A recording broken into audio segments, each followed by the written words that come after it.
We wanted to share a few stories of our grandmother so that you could know her as we did. Hello, everybody. My name is Bob. I am Ruth's grandson. There's many stories that could be told of the generosity and all the life experiences that I've had with her. But the one that I want to share with you the most is about a book by the name of Digger Dan. Digger Dan was a simple child book that everybody was able to enjoy. It was a piece of machinery that would go and dig holes, move dirt.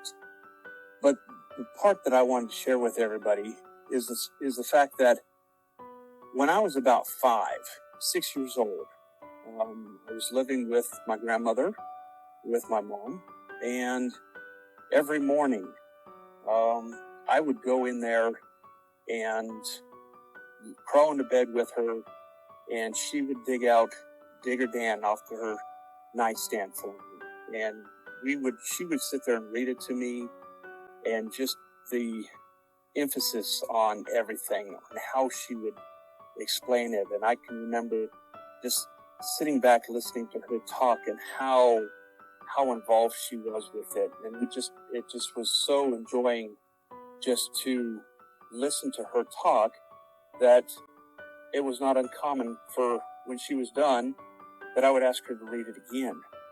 And when she was done, I'd have her read it again. I was told later on in life that I would ask to have that read to me about 5 or 6 times every morning, to the point that I remember my grandmother said, "Okay, this is enough. We've got to get up and start our day." So it's a very small story. There's many stories that could be told about her and all the wonderful times that we've had. But that one there, I wanted to share with everybody because that one meant the most to me. Thank you. I'm Marnie, and one of my favorite memories of Nana was when Nana was 82 years old. She drove by herself from El Centro to not just Las Vegas, Nevada, but to Mount Charleston to attend my wedding. When she arrived, I met her at her car. She threw the trunk open and was aghast to find that she had left her wedding clothes at home. Oh, how I roared with laughter. She washed and wore her sweet little button-down shirt every day. Like the gracious lady that she was, she wore it to my wedding.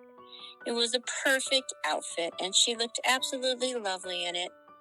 It makes me giggle every time I think of it. And now Sissy, Ruth's daughter-in-law. Once upon a time when I was very young, I fell in love with Edward Connally, and we got married. My mother-in-law, Ruth Connally, gave us a wedding gift of a navy blue velvet box, and there was sterling silver salt and pepper shakers in it. A few years passed, and 2 young kids separated and then divorced. And 18 years later, we both found each other, and we ended up back together again. We got married, and his mother was always in my life.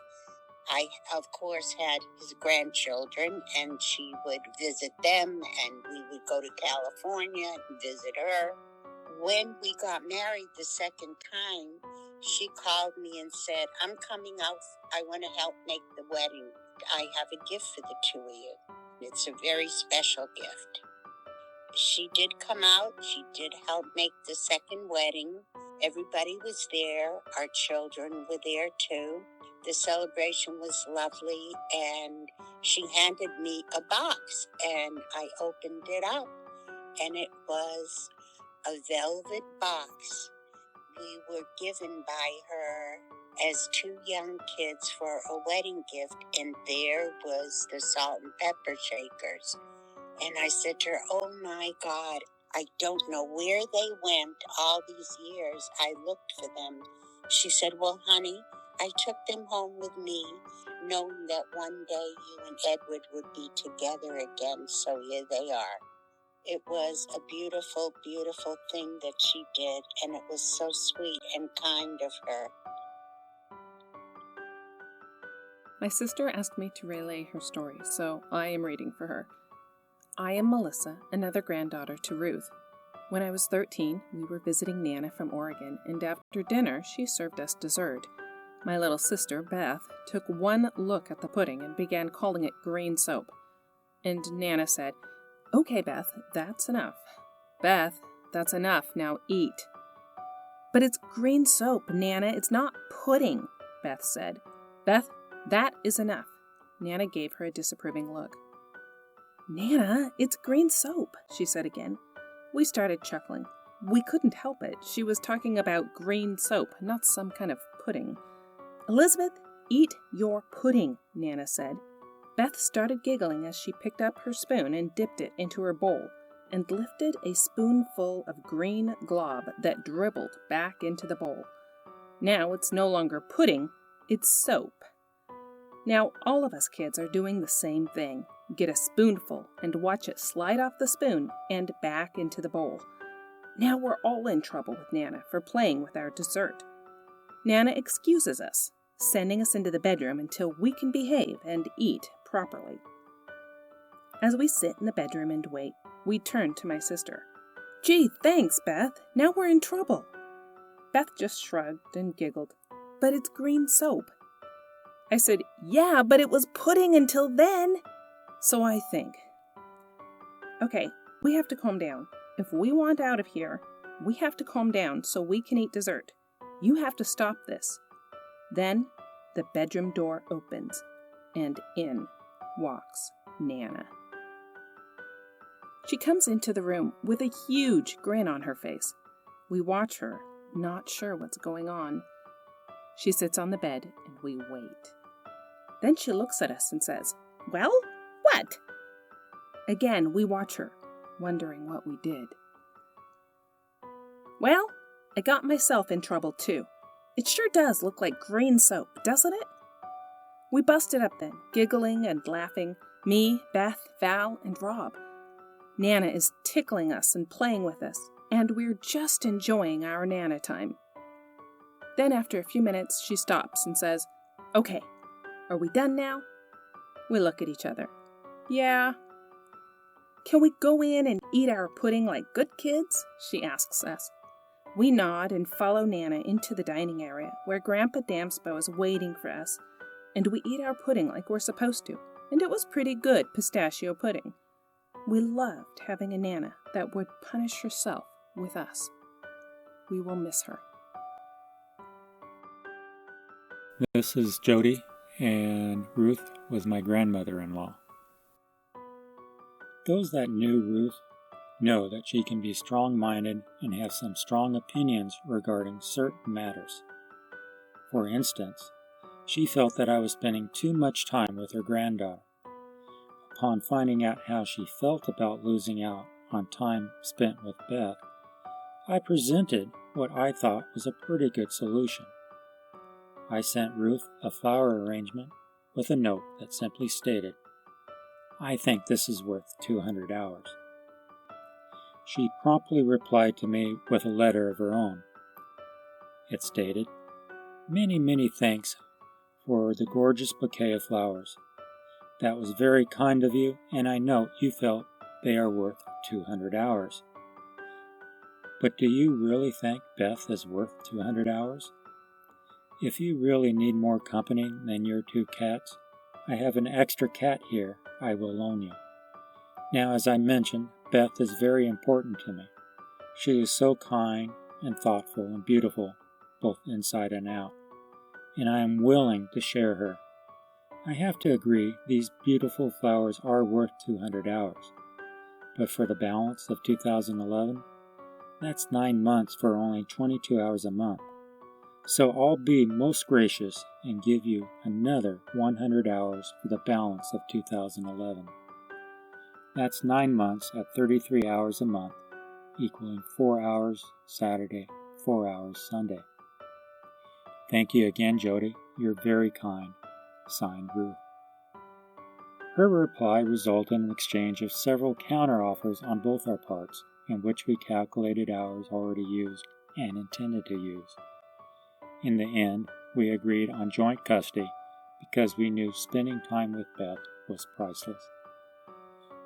But I also knew that spending time with Ruth was priceless, and I cherished that time with her as the time I would have spent with my own mother if she were still alive. I will miss Ruth and thank her for the infinite number of hours that she allowed me to have with Beth and with her. I'm Beth. My first memories of my grandmother are of her telling me I was Nana's girl. And I was, through and through. At that point, being 3 or 4, I told anyone about it who would listen. She sent us Christmas gifts every year. Boxes from Santa wrapped in gold, silver, shiny green, beautiful colors made picture perfect with fancy ribbon, promises of a magical holiday. When she visited, she brought magic with her. She laughed and smiled. She had the best hugs, and I always knew she loved me. When I was 6, we were excited to see our Nana marry someone, and we had new dresses for the occasion as she floated down the aisle in blue. And when I was 9, my sisters and I came down to El Centro from Oregon. Nana and Grandpa Damsbo took us to Disneyland, and we wore them out at the theme park. They bought us an above-ground pool, where we stayed for as much of the time as they allowed. Grandpa Damsbo let me sit in his lap as he told me stories. Nana made boeuf malloy, a Danish dish of meat and onions, a nickname my sisters decided was perfect for me. For dessert, she served us soft green soap. As we whispered our theory of the sweet-smelling goop, giggles spread around the table, and one by one, we were excused to calm down. Soon, Nana came to join us with her good-natured laughter, and we returned to our delicious pistachio pudding. When I was 23, I came down to visit Nana and Aunt Carolyn. I'd had some heartache recently, and I needed them. We talked and cried over lullaberry pie. They listened to my troubles and gave me love, calling it hyacinth for the soul. They loved me, and everything would be okay. In 2009, I moved from Portland, Oregon to El Centro, California on August 3rd. It was 114 degrees that day, and I was finally warm. Nana took every opportunity to remind me that you don't have to shovel the sunshine. Countless times I frustrated her, and she would give me the stink eye and tell me my name was Mud. One time, I accidentally locked her out of the house for almost an hour until she found another way in. So angry with me, she was breathing fire. And so many nights, we had dinner and wine and laughed the night away, her keeping me up until my eyelids drooped. I called her every morning and every night. Sometimes she called me first, and when I answered, she would say, "Good night, Irene. Good night, Irene. I'll see you in my dreams." My grandmother was the best mom I could ever ask for. She was my twin, 49 years older, and I will miss her every day. Good night, Nana. Good night, my beautiful Nana. I'll see you in my dreams. Good night, Irene. Good night, Irene. I'll see you in my dreams. Good night.